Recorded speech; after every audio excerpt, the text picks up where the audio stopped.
Okay, so it's now recorded. Mm, Okay, so I'll go to MySQL Workbench.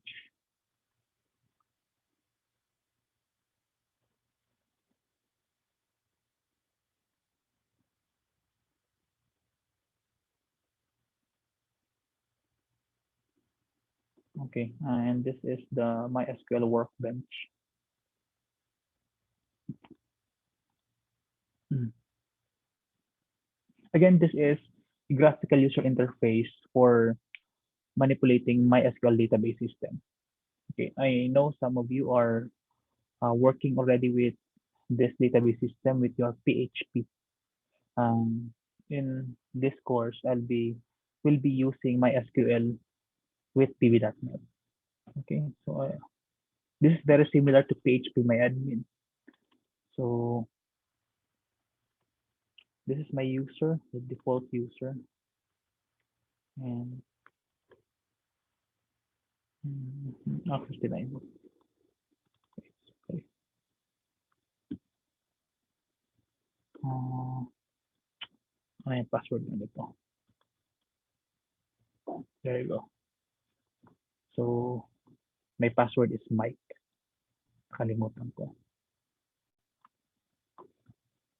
Okay, so here we'll create a table. Here, these are my sample tables.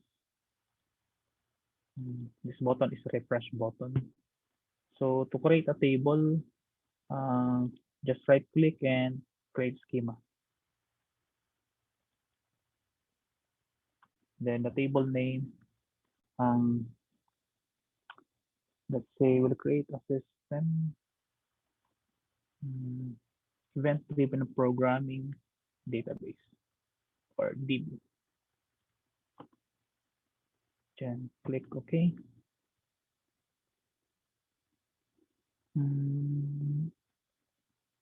Okay. So wait lang. Dapat small case. Small case for the naming convention. Yan yung sinabi ng message. So apply. So create a schema. This is actually the script for creating a database. Then click apply. Then finish. So I have now here um, my EDP table, EDP database, I mean.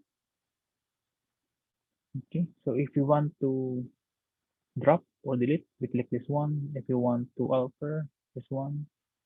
Or to create another database, this one. And this IDE actually simplifies the creation or manipulation of database. Actually, in your console, slash, let's check first. Let's check the installation directory of uh, MySQL. So it's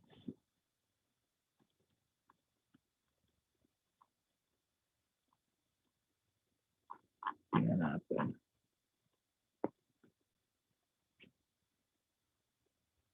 Probably it's here.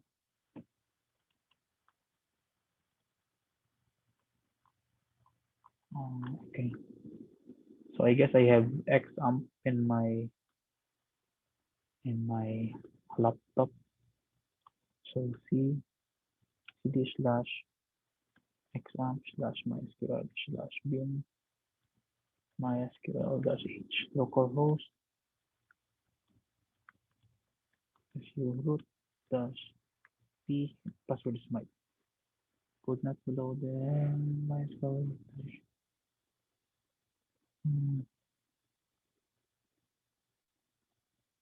Probably I have another MySQL. I am not using XAMPP.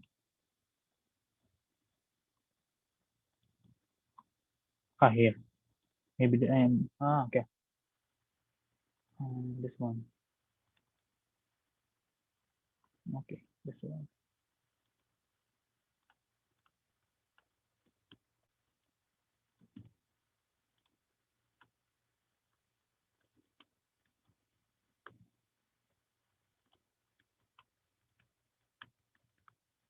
Okay, so I am now connected to my database server. Um, what I demonstrated is that uh, the the workbench is just a simplified version of this console. So parehas lang naman siya. So let us show the databases. So it's here. I have here EDP-DB. We can describe the EDP-DB. Uh, there's no active database I use. EDP-DB. Describe the database.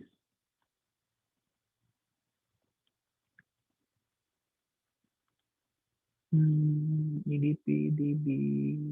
EDP. Sorry. The describe command is for tables only, not for databases. Sorry. Kalimutan ko. Yan.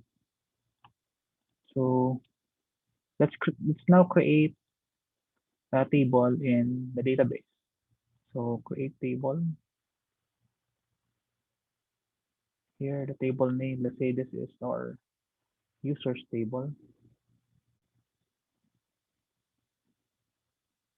And we'll create the columns.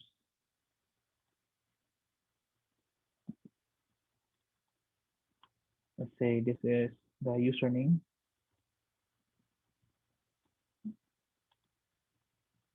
Let's say the data type is varchar 45.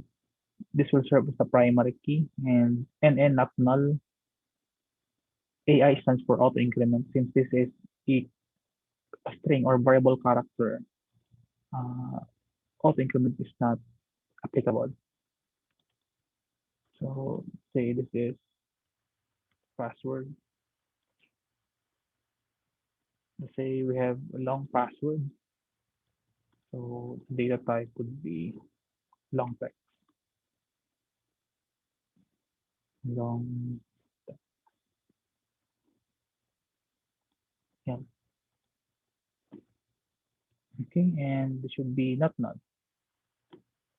So you cannot create a user without the password. So we can click the apply. So this is now the script in creating the table, or you can just copy and paste this here. Pwede siya dyan. Okay? So it's basically the same. Pero since we created the database in the MySQL Workbench, we'll try to create the table in the console para may pakita ko lang sa inyo na they're basically the same. Yeah, so we were not able to create the table. So let's check. We'll cancel this because it's now created. Let's check. Let's refresh.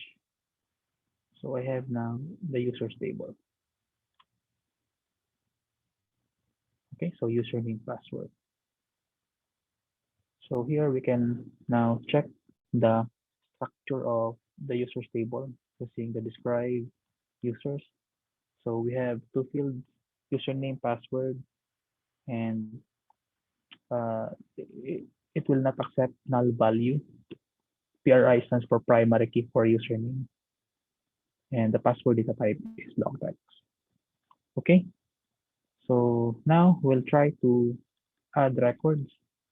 Say my record is Mike, the password is um, mm, Mike. Sino bang present sa inyo? Mhm. Ah,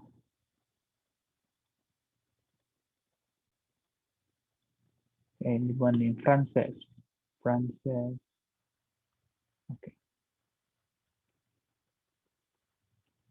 Francis F. So that's your password. Si Kimberly. Okay. Then hmm, John Arvin. John J. Arvin. Then we have Ian Mayor.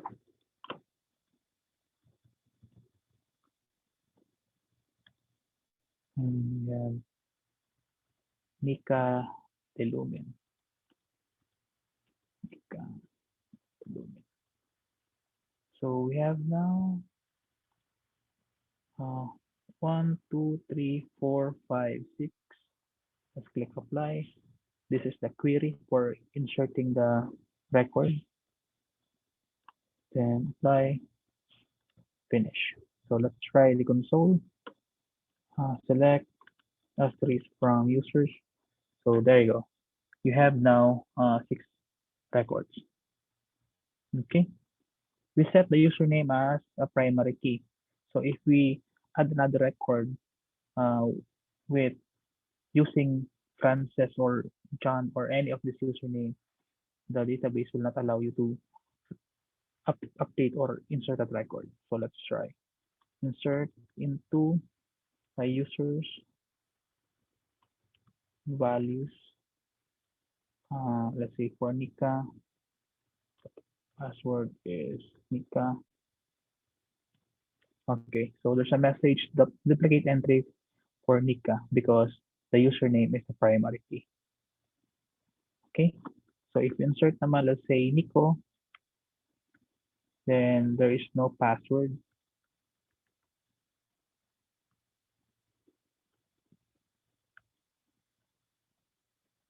What is Nico?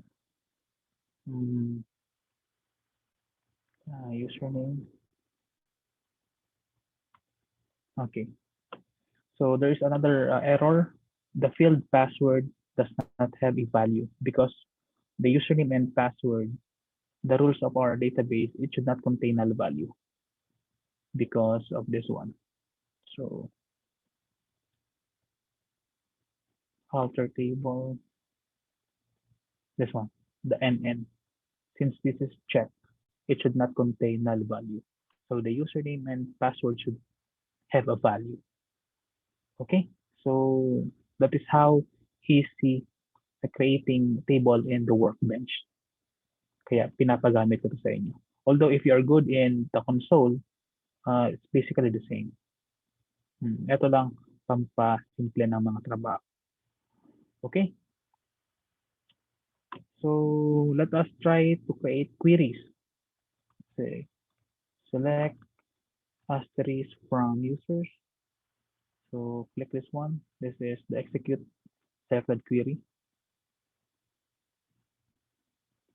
There's a message no database selected because there is no active database. So let's activate this database.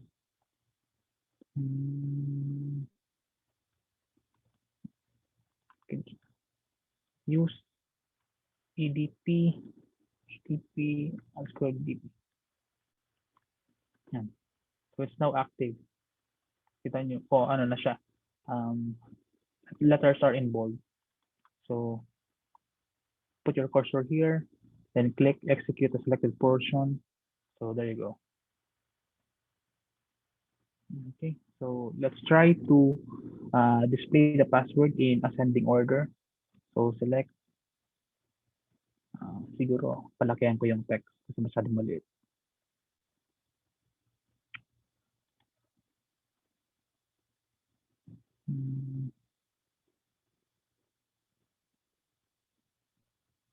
Preference. Fonts.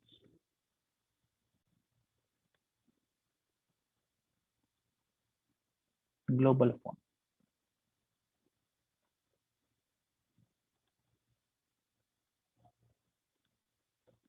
Pwede ba dito? 14.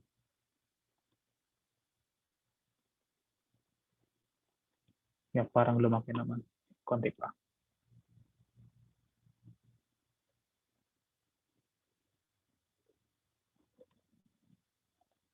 save it 16.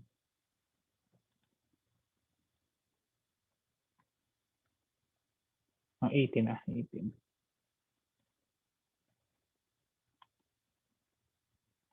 Parang hindi naman nagbago. Anyway, sige. Select username from users, order by username. So Francis, Ian, John, Kimberly, Mike. Okay. So let's try the console. Select asterisk from users. Um, order by username.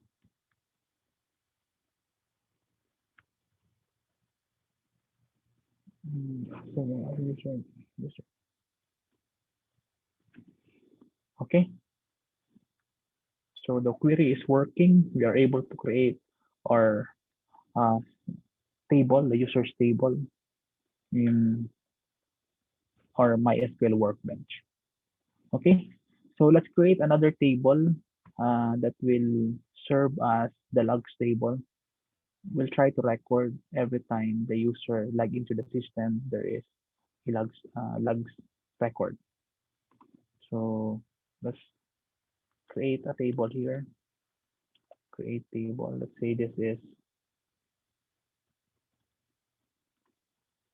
the logs table. So here we have an ID logs or a log ID. And this time we'll use auto increment. It's the primary key.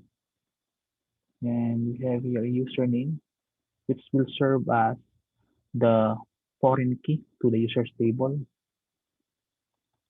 Then we have login time, login date, login time. And this will be date and time. Then log out time. This would be date and time. Okay. Yeah.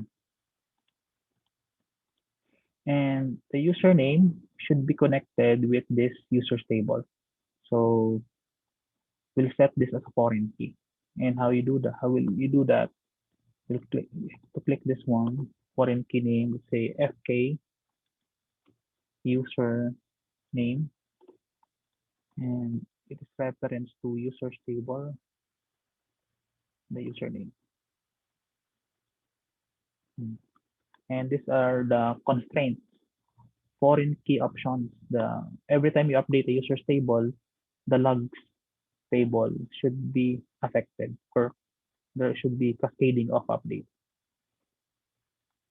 Yeah. For delete, we should not allow users to delete records in the users table if there are records connected to it in the logs table. So to delete, we'll have to restrict that. And click apply. This is now your query, including the constraint for foreign key. And finish. Yeah, there you go. We have now two tables. Show tables. We have the logs and the users. Try to check the structure of the logs table. Describe logs. So ito siya. So the log ID is the primary key. It's auto increment. Then the username is a foreign key and is connected to the users table. And login date and time. The data type is date and time, and log out time. So what's date and time? We forgot to modify these values or these settings. The record should not have um, null for username, di ba?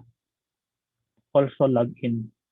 Pwedeng may may login siya pero walang logout kasi hindi pa nag-logout. Pero hindi pwedeng may logout siya na walang login. So the not null should be set to login and username. So let's try to modify that. So to do that, right click, alter table.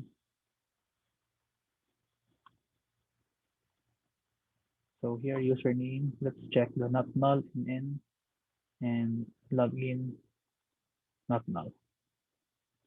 Click OK. So this is now the alter script, full alter command. Let's try this to let's try to execute this in the console. So there you go. So let's try to describe the logs table. So it's now here. The not null is set to, oh, the null is set to no. Ibig sabihin, it will not accept null values. Okay. So next, we'll try to insert records in the logs table. And ito na, nag-effect na yung yung settings natin kanina. So the log ID is auto increment, so you don't have to put value to that. And the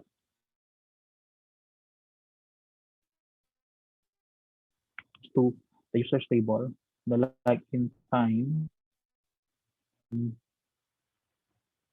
the type is date and time. Date and time. So today is 2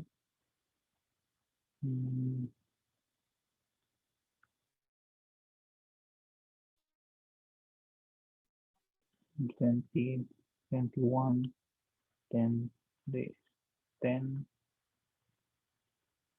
29 or 10:30.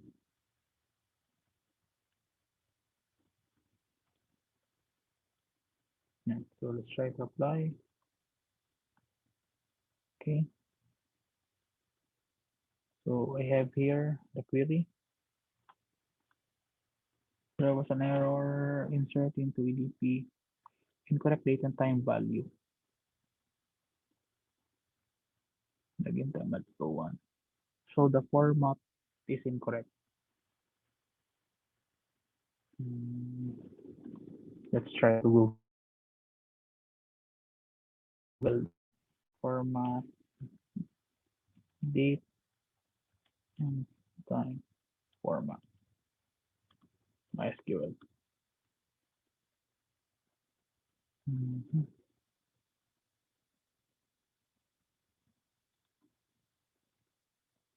So YYY pala. YYY MMDD should be like this. This is the format. So mauna yung year. Okay. So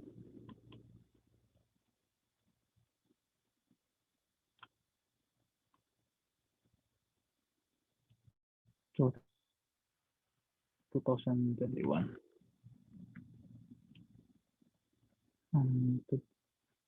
02 17 and time check is 10:31. 10:31, let's say, and 5 seconds. Okay. Apply. Okay, there you go. So we were able to insert the record in the logs table, and you will notice the log ID automatically generates a value because the the settings for the or the rule is in the auto increment. So hindi man ako naglagay ng 1 dito, pero nagkaroon siya ng value, diba? So let's check. Select asterisk from logs. So we have now 1 record. Okay, so let's insert more records. Insert into logs. Specify the fields, login time, values, Sinica, Kasi nag-login siya. Okay. 2021 02 17 pero pumasok siya ng 10:33. 33. Okay. Okay, so try another record. Sino naman? Si John.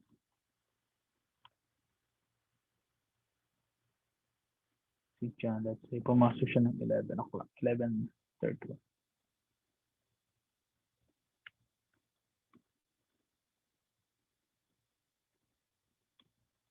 Okay, let's say si Papa, si Ian.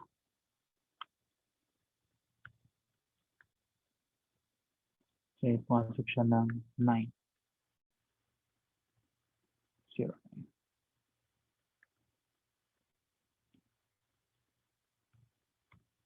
Okay, so we have now 4 records. So let's try to insert a record or a username which is not present in the users table. Tingnan natin kung ano mangyari. So we try Nico. We have no user Nico.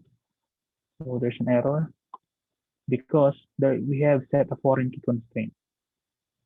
Since we have no record in the users table, we have no Nico here. You cannot insert a record na Nico because of the foreign key. That is called referential integrity. The two tables should be referenced properly. Kasi kung pwede siya mag-insert ng Nico record, sinong Nico yan? Eh, wala naman dun sa list of users. Okay? So that's the effect of this one. Going back to the users, logs table. Ito siya.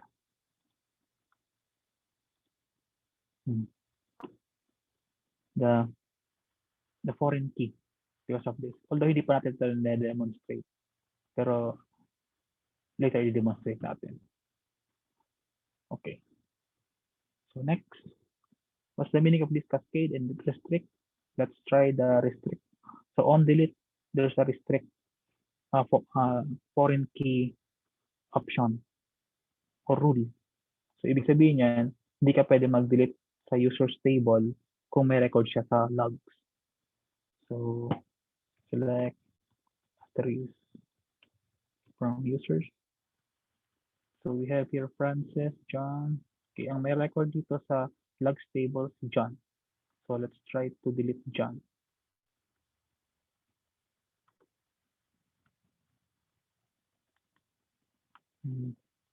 Delete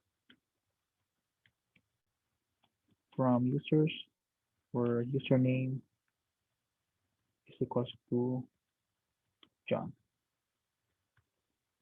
Okay, nangyari.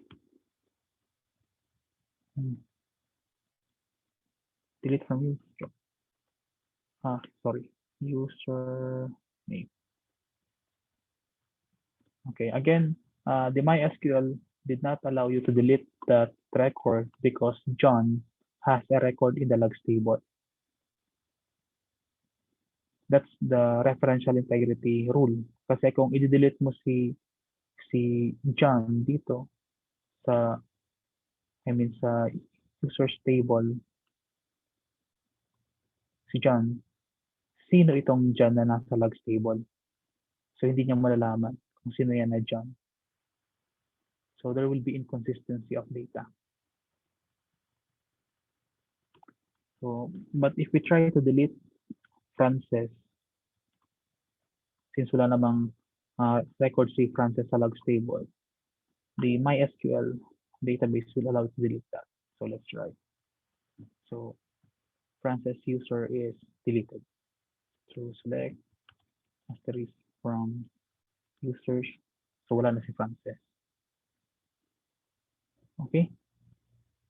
So that is the purpose of this restrict, foreign key constraint. So ano naman to na cascade? Pag sinabing cascade, on update, when you update a username in the user's table, his records in the logs table will also be updated. Okay? So select asterisk from logs. So we have here Mike, Nika, Jan, and Ian. Let's try to insert another record for Ian. Let's say si Ian, nag-login pa siya kahapon. Pero since nag-login siya kahapon pa yon, dapat may logout siya. So 2021 dash 2 dash 16, pumasok siya ng 10 o'clock, nag-logout siya ng let's say 2 p.m.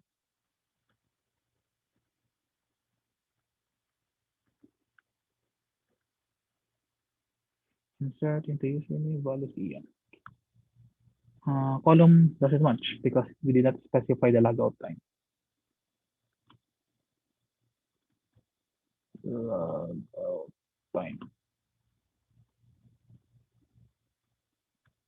Yeah. So we have now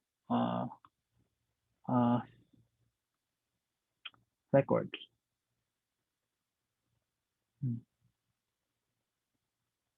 Okay, you will notice meron siyang logout time because we specify the date of our logout time. You will notice na the log ID from 1, 2, 3, 4 naging 6. That is because of this one. Yung error kanina. Kasi sa yung ano kasi ng MySQL, once nag-query ka, it allocates the auto increment value for you. Pag hindi yun natuloy, hindi mo na magamit. Kaya number 6 siya. So anyway, so let's try to modify the username Ian. So let's select asterisk from users. So ito si Ian. Gagawin nating ano bang last name ni Ian?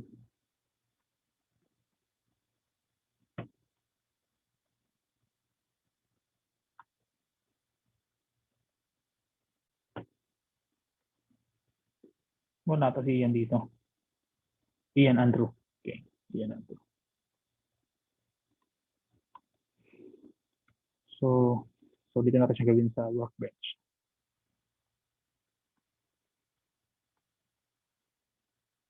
Actually, we can close all of this. Close.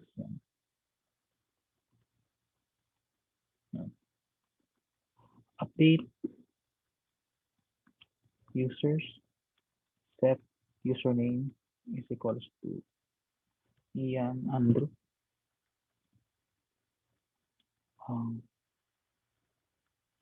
Where username is equals to Ian. Ito na lang.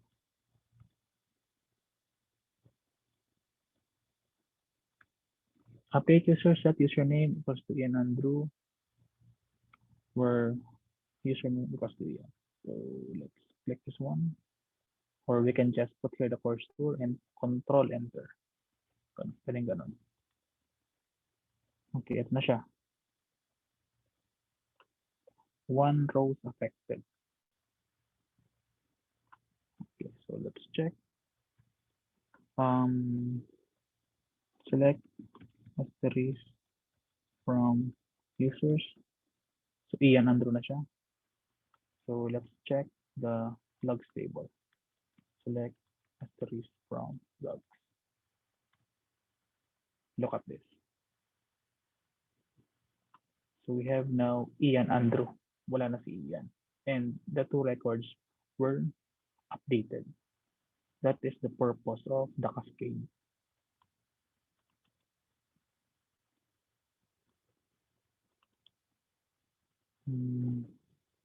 Other table.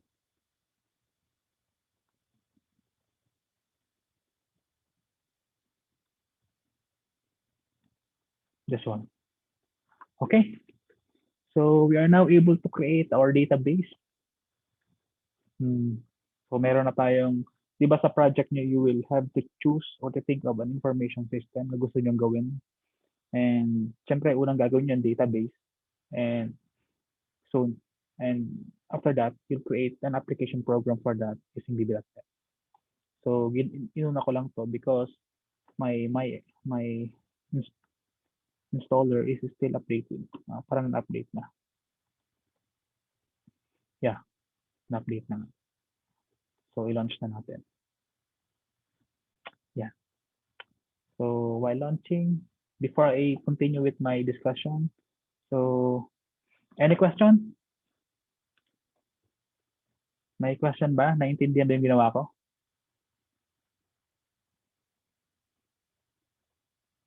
Guys? Parang bilog.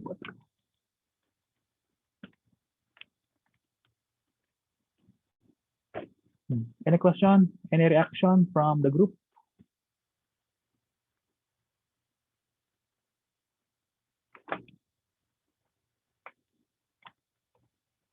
Guys, any reaction? Where's the chat box?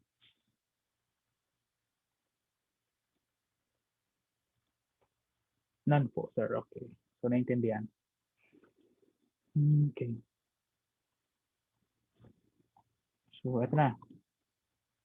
Masa na ba? Launch. Installer pala to. Sorry.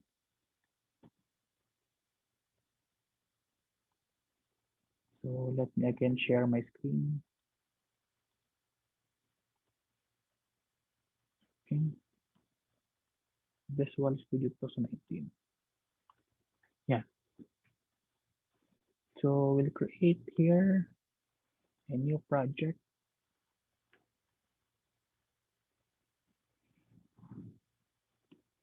So, dito, Xamarin or .NET. Siyempre, Visual Basic. Yan. Then, next. Ilalagay ko siya sa desktop.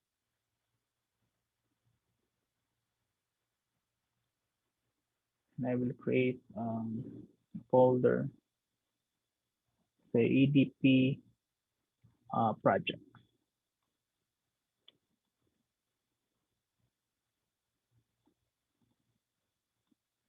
Then my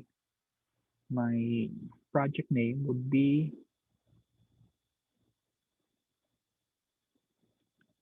EDP project Windows form. Yan. Bakit Windows form? Going back to our syllabus.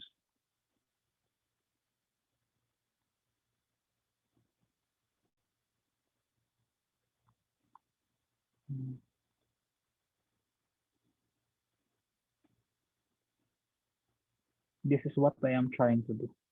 Windows form. Andito na tayo. Kasi last time I discussed already what is the Visual Studio, what is the .NET framework. I hope naintindihan nyo. So, andito na tayo. We'll create GUI application programs using VB.NET. Okay? So, yan. So, EDP Windows Form. And play solution in the project same directory. Solutioning. Okay. We can do that. Solution. So, great. So, it's now creating our project. Ito, medyo mabagal-bagal lang siya, pero kayaan nyo. I'll try to set up my desktop para mas mabilis yung demonstration. Kasi the one I'm watching right now is my laptop. This is a mini laptop.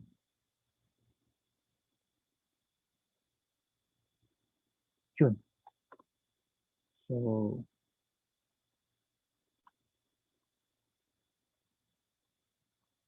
we have here our form. This is a form 1, and this is the toolbox. This is the Solution Explorer.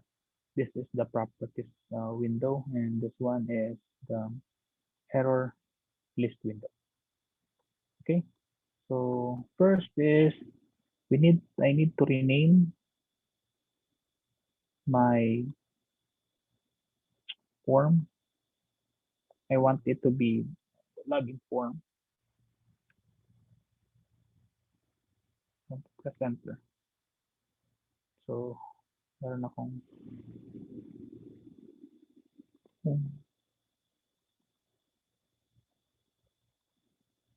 dalawa na. You can delete it already. Delete. Yes. So, this is the login form.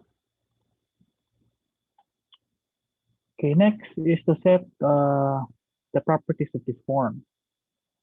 So, here, this is the properties window.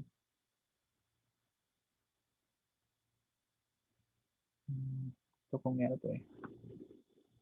I-adjust. Doc. Yan.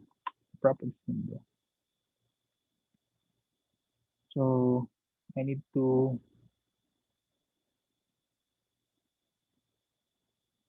get new. Is the login. Sorry.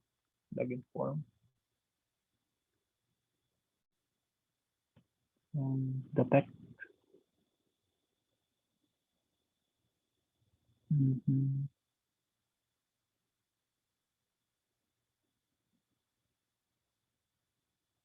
Yeah, the text. This one is the form one. This one. So I want this to be the login box. Okay.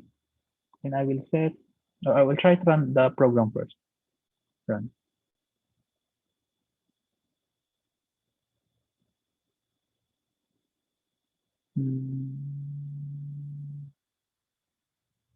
Where to continue and run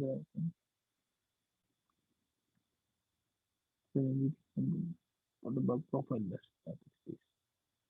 It's not a number. Okay. Kasi kanina, yung form, nagka-problema tayo dun sa form.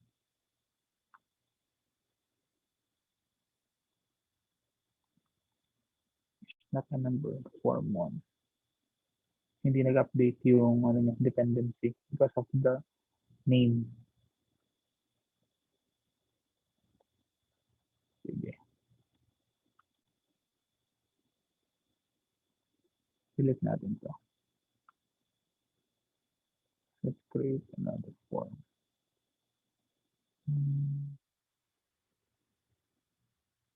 Mari na pala to ng mga ano na to, naming ano.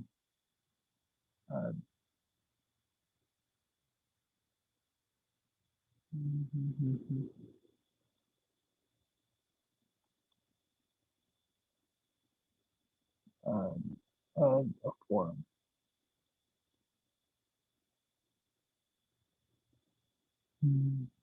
Okay. Yun. I-run muna tayo. Let's run.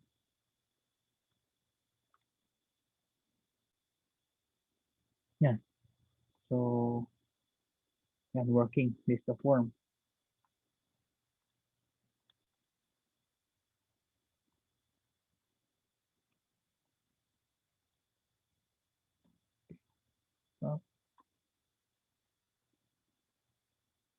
Okay, I deleted the form because nagkakaroblema dun sa pag-rename natin. And sa Visual Basic, kapag dun sa compilation nag-error na siya, huwag mo nang ituloy kasi it will not provide you a good output. Oh, yan. So, log in. And let's try to change the background color. Let's say the background color is yellow. Yan, ganyan. Pangit. Yan. So let's try to run the program. Yan. We have set the name of the window and its background color. This is the maximize, this is the minimize. Okay, this is the button for ending the runtime. And let's try to deactivate this maximize button kasi hindi naman kailangan. So the maximum max button. Maximize back, let's set it to false. Yeah. So let's try to run the program again. So we don't have maximize button now. It is disabled. So meaning this properties window is actually the property that you can set for this object.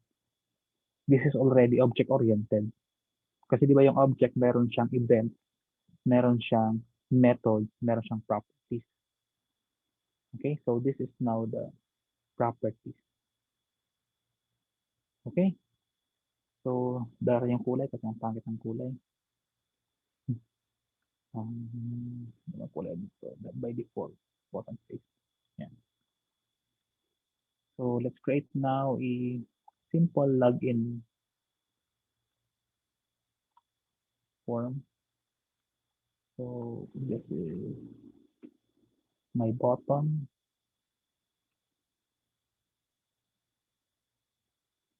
The name is button login. And the text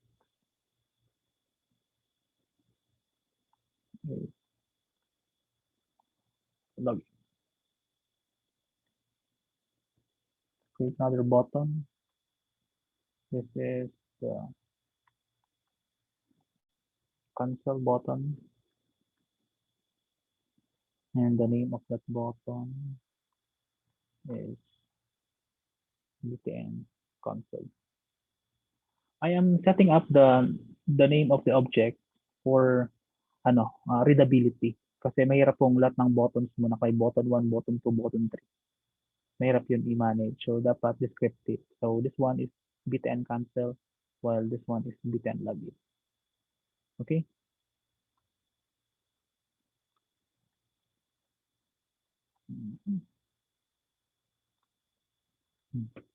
And let's create a label here.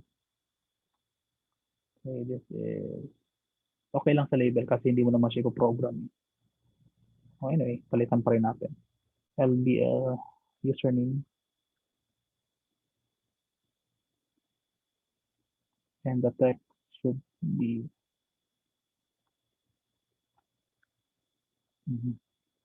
username. Then under the label, say this is the password.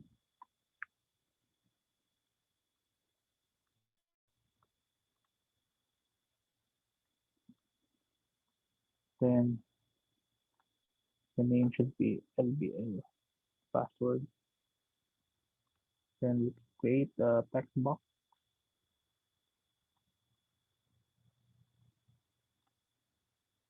Say this is txt username.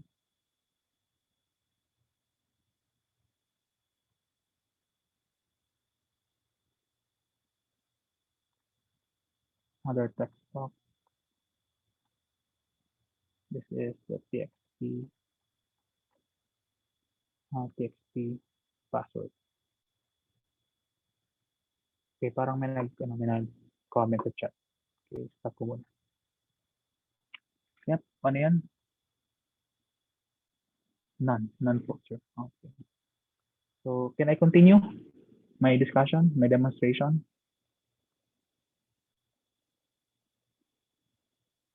Pwede na ba? Okay. So, sabi ni John Louis, I can continue. This is okay. So, yan. Let's try to make it presentable.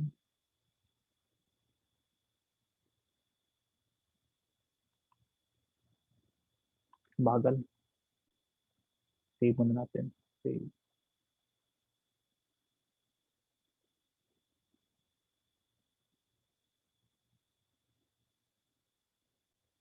Medyo nagahang yung ano ko. Ay, hindi pa pala naka-share. Sorry.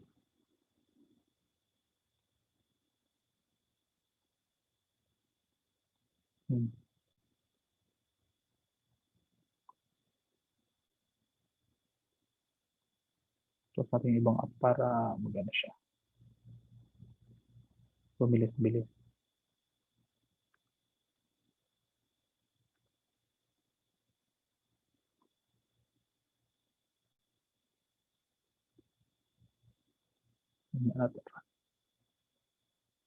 So we have now here our form. Diba? Gumagana na siya, pero pangit na siya, diba? So close. Okay. Nagamit mo na kung okay na. Dun sa pag-drag. Okay. Ay, nako. Nagahang. Pag dinadrag ko yung control. Okay, ilan ulit natin. Para matanggal sa memory.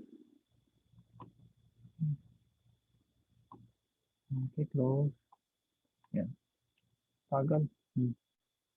Nag-loading pa rin siya. Okay. Nagahang pala pang ano.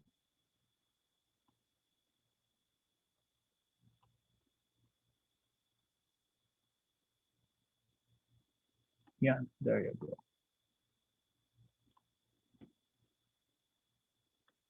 Siguro lagyan natin ng frame.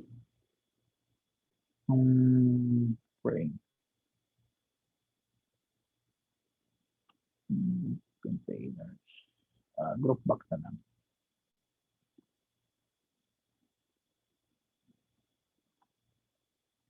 Yan. Tapos sa group box, sa text niya, enter your login credential.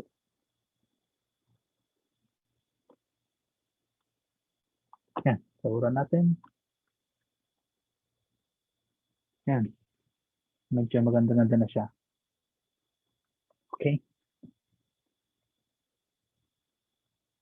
So let's create a simple code that will check if the username and password are correct. Pero this time, ano muna siya? It's the username and password are static values. Hindi mo na connect sa database kasi connecting to the database is quite long process. Simple program. Okay, para mapakita ko lang yung event. Okay, so this is now the code view. Paano ko ito nakuha? I will just double click a button or a control that will open the form.db code view. Okay. So dim username as text or string. Dim password as string. So my username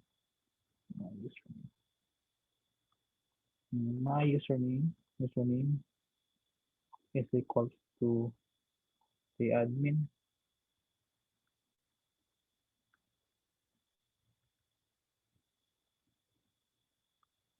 My password is equals to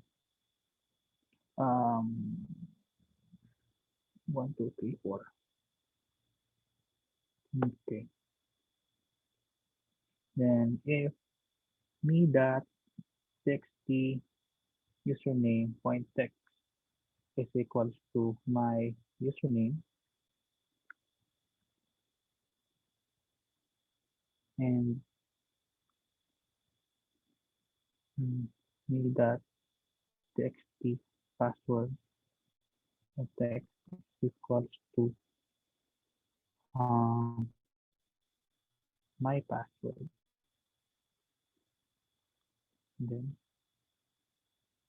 message back.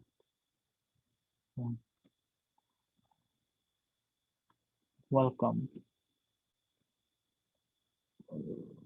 Welcome.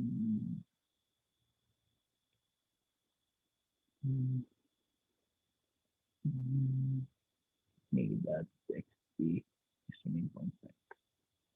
And bb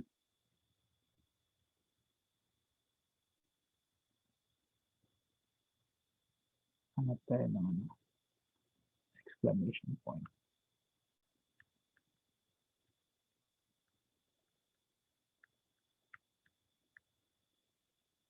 Else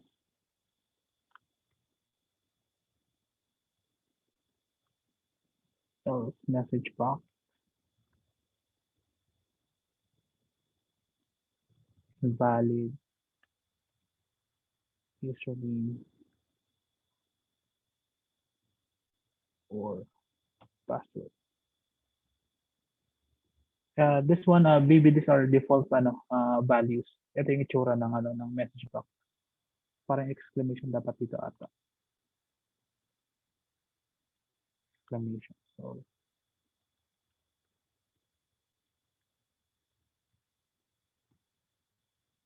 dito, ang mababagay dito is abort cancel.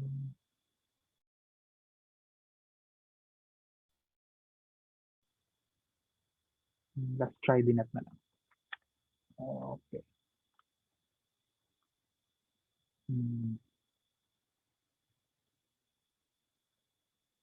Exclamation ang itsura niya. Constant.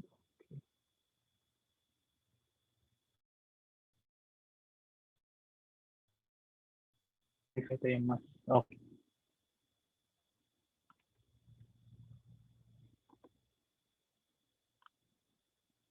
Okay. Yan. So admin and what for? So run the program. So this code will appear every time I click the login button. Invalid username and password. Tama. So si admin 1, 2, 3, 4. Welcome admin. Okay. So now we are able to create a simple program using bb.net. Although this is not yet connected with the MySQL. Pero later in our sessions, I'll be demonstrating kung paano yung gagawin.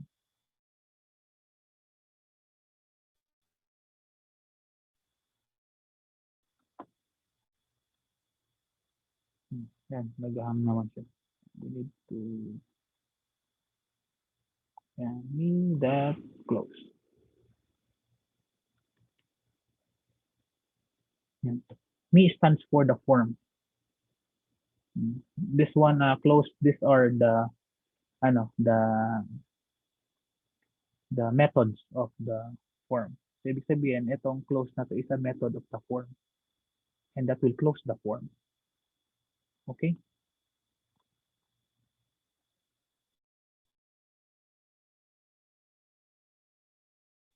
Close.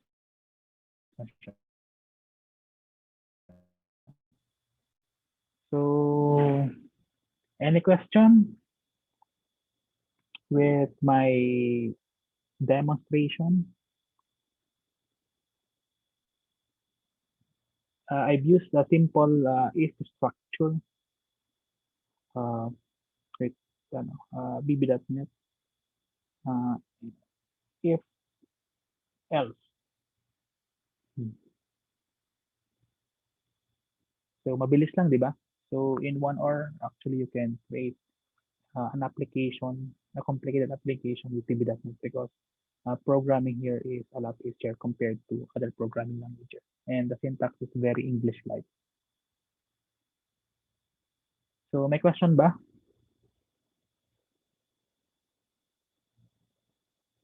Meron po ba kayo copy, sir, ng mga commands? I have uploaded in our LMS the Visual Basic official documentation of Microsoft. So andun. Actually, maraming makukuha sa internet. Pero ito, I have uploaded this one. Share screen.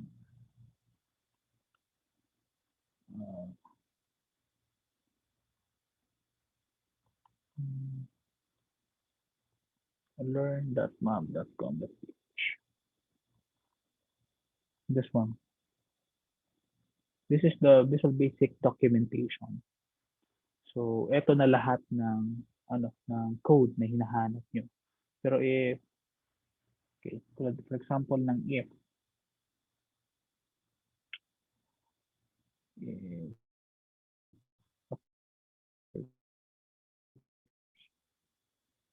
hanapin na lang natin kung if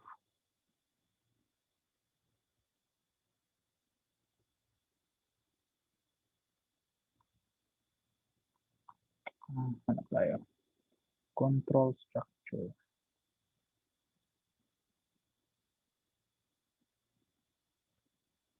Naghanap siya.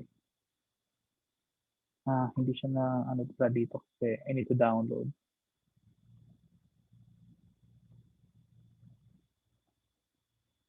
You should open it to Adobe PDF so you can easily search for topic.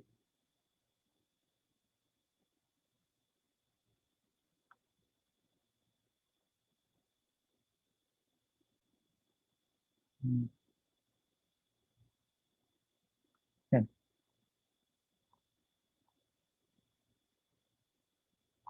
Hanap tayo ng my code, sample code. Mali, dapat I should open it to wait lang.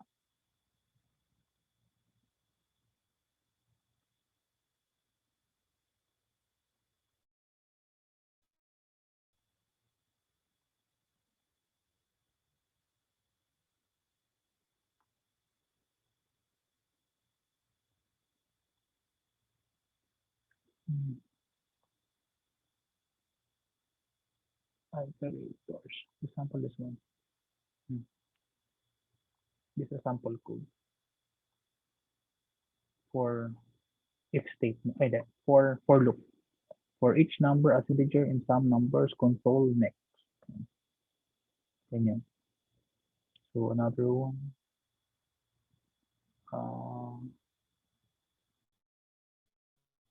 Name convention. Let's say for our control flow. Loop decision.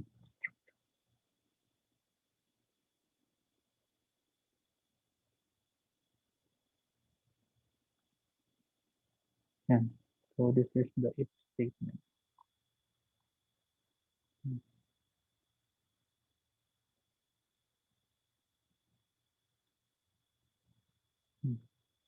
This is the official documentation of Microsoft.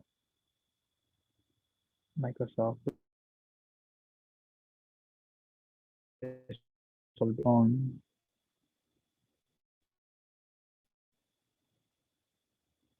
actually marami naman.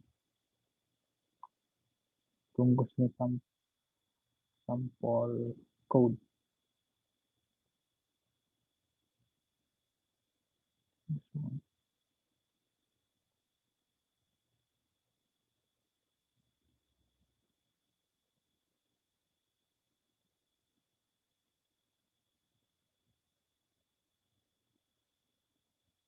Ito yung sa iterate na tayo ng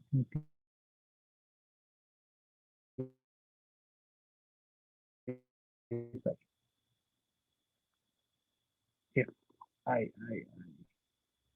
if ano na tapos there are quick links for example code this one just a multi-line message syntax.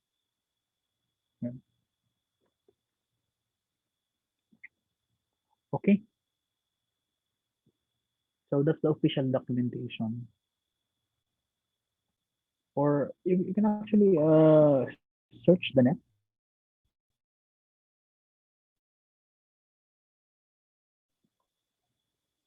Sabi ko nga, this is one of the ano ano to? This one of the most popular programming language uh, 20 years ago. VB.NET if else statement. Even this one. Pwede dito sa tutorials point.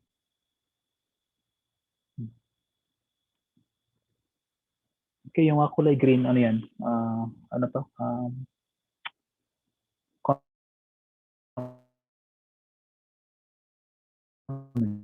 So you can upload this in our element and you can still view this during your vacant period if you want to check my code and the MySQL demonstration earlier. Okay, so may questions pa ba? Meron pa ba? For clarification? None? Sabi ni Francis na naintindihan niya. How about si Ian? Ian, are you there? Ian? Yes, okay. Can you please open your webcam? Wala po, sir. Naka-PC lang po ako. How about the others? Can you please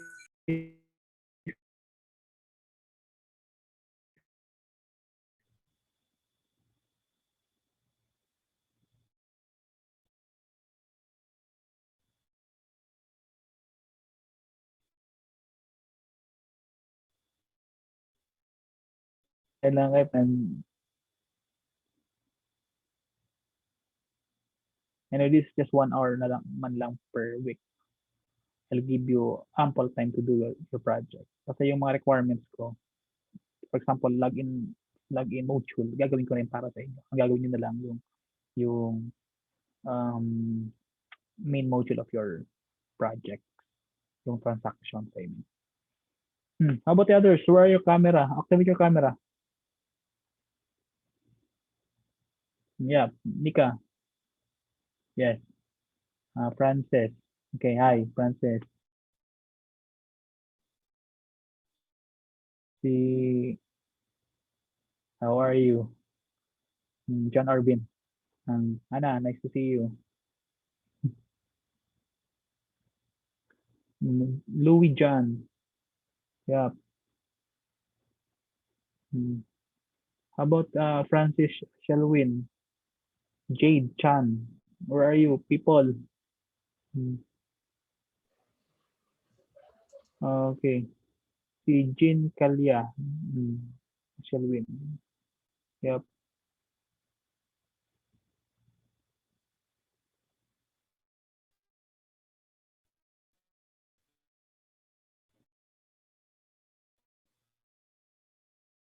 No, pro. Hindi ko kayo nakikita. Wala pang webcam. Si John Earl. Si Joshua Labrador.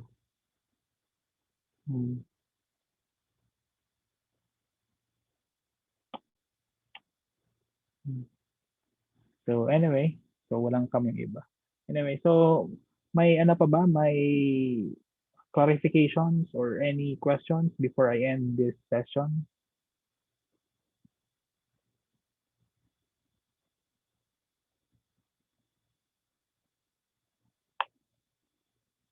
Meron pa ba?